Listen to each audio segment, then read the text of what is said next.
ছোটো টবের মধ্যে এটাকে বসিয়ে দেবো। বসানোর আগে আমি এইখানে একটু কাটিং এড এর মধ্যে লাগিয়ে নেব। কাটিং এডটা লাগানোটা খুবই জরুরি। কাটিং এড যদি আপনার কাছে না থাকে তাহলে একটু অ্যালোভেরা জেল লাগিয়ে নিতে পারেন।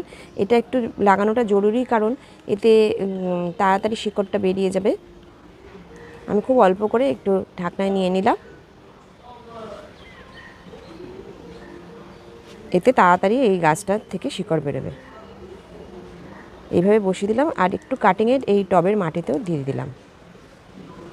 এরপরে এই টবের মাটির মধ্যে একটু সাফ ফাঙ্গিসাইড দেবো।